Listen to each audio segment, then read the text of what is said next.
So I remember looking at one of my images at one point and thinking, it just feels flat. Like when I look at a great food picture, it makes me want to reach in and grab it, right? Like it's 3D, it's got depth. So what am I missing? Well, the key to it is all in the light, and that's what we're going to talk about today.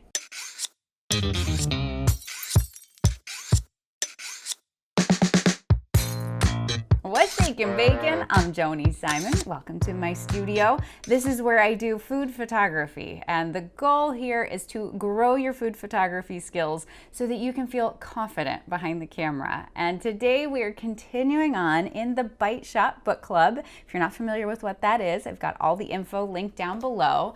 And so for the next 4 weeks, we are going to be covering this book right here, which you're like, Joni, that's a textbook. I know, and I'll be honest, it is kind of a dry textbook, but at the same time, this to me is such a valuable resource in really giving you a solid foundation for understanding light, how to manipulate it, how to deal with it in different situations, and how to ultimately get the light that you're looking for no matter what. So if you can wrap your mind around this book, you're going to have a great future in photography. But like we did last month in the composition series, I want to bring this book to life and specifically apply it to food photography. So this week, what we're going to start off in talking about is the concept of creating depth. Because, of course, when we're talking about photography, we're talking about working in 2D, the idea that there's only 2 dimensions, right? This is not a 3D object, but we want our images to communicate the 3D quality of our subject. So how do we do that? Well, let's start by analyzing an illustration that we've got here in the book. This is on page 97 if you're following along, is that we have to understand that any given shape without any sort of tones or quality to it is going to feel flat. That then the second that we interject things such as shadow and highlight and midtones, suddenly we bring that image into a 3D quality. It brings it to life. Even though that shape there is still technically flat in a 2D world, we perceive with our eyes, our brain processes the 3-dimensionality of that subject because of the various tones. So if we look at one of our images of food and we look for those visual cues, you look for the highlights and the shadows and the midtones, that you can see that the images that incorporate a good mix of all 3 of those really communicate a lot of depth, that we get that 3-dimensional quality because that's naturally how the light is interacting with some sort of 3-dimensional subject. So then one question that comes up is, well, what's the perfect ratio of shadow to highlight to midtone in order to effectively communicate depth in an image? And well, my answer is very similar to a lot of my answers in the photography world, is there's no like perfect set rule or ratio. It really depends. But you do want to ensure that you do have enough tonal variation in your image. So you say, well, how do I know? Well, I have got my favorite test, which is the black and white test. So before we administer the test, the first thing you have to understand is just in terms of the value of a color, in terms of the tone, how light or dark is it, right? So for example, we have blue, but blue can range all the way from super light baby blue all the way up to a dark navy. And so that blue, if we convert that into black and white, that we would see the light blue as a lighter tone and we would see the dark blue as a darker tone. So now, keeping that little nugget in mind, let's go ahead and take any given image and you convert it into black and white. So now, of course, we have taken the color away, but we're still left with then the quality of those tones, right? The dark tones, the light tones.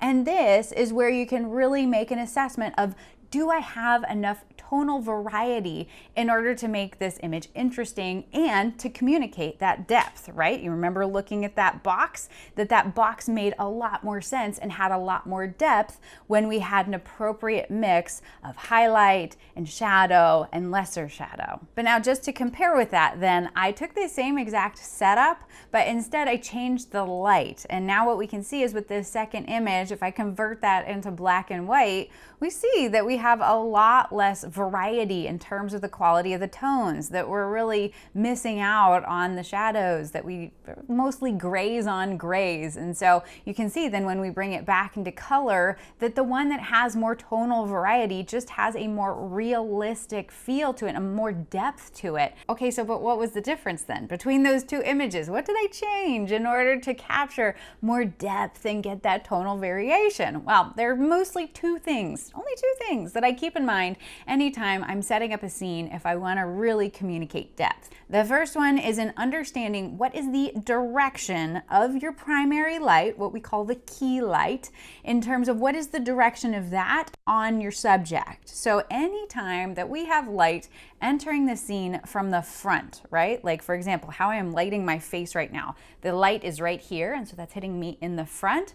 That is what we call flat lighting, which kind of makes sense, right? Because what happens is the light enters the scene and it fills in any crooks and crevices, nooks and crannies. I don't have any of those on my face, obviously, but if I did, they would be filled in by the light. We wouldn't get the sense of shadow that you get if you pointed the light coming in from the side, right? That's then how we can extract texture. Well, what do we want to do every single time in food photography? We want to extract texture. We want to communicate three-dimensionality. So while front light, though flat, is really flattering for portraits and for beauty, it's not so flattering for food. So in terms of the direction of the light, the difference, first primary difference between those two images is that the one that felt flatter and where there was a lot more gray tones and we didn't have that tonal variation, it was lit with the light coming in from the front. So coming in from the direction where the camera is positioned. And so we keep this in mind for an overhead, that if our camera is positioned over the scene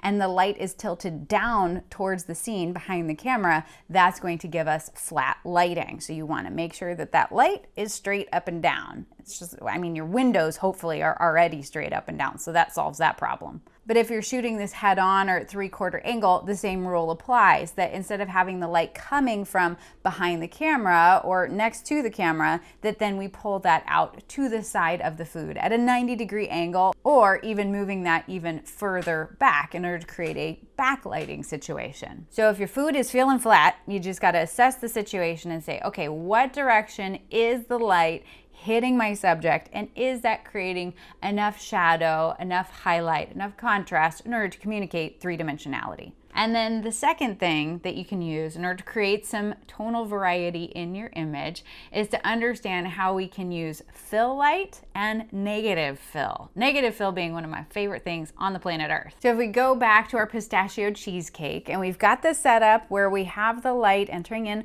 from the side so that we're creating that nice tonal variety going on. We're not front lighting it. But then say, for example, we wanted to even further define those shadows, deepen them even more.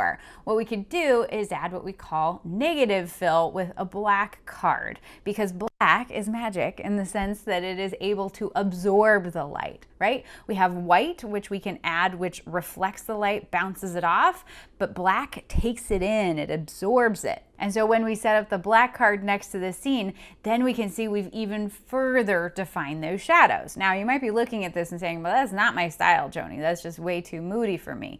Certainly, I totally get that. But there are situations where you have a total lack of shadows altogether, that adding some negative fill can help define it and create that variety that you might need to still create a light and bright and airy image, but a little negative fill can really help anchor that image. So now you're like, well, then why do we have reflectors, Joni? Because the reflectors are just filling in shadows, and should I just get rid of my reflectors? Absolutely not. Hang on to those. Those are great too. You just gotta, again, make sure that you're creating enough tonal variation in your image. So for example, we have this setup again of the cheesecake. Our key light is coming in from behind. So we're getting a good bit of shadow on the front, maybe more than I want. So then by just positioning the card off and to the right, maybe a little further back so that I do get a good tonal variety in there, we position that card so that then the light bounces there and fills in that other side, brightens it up, and we get a good sense of what we're looking at. We can really define it, but without losing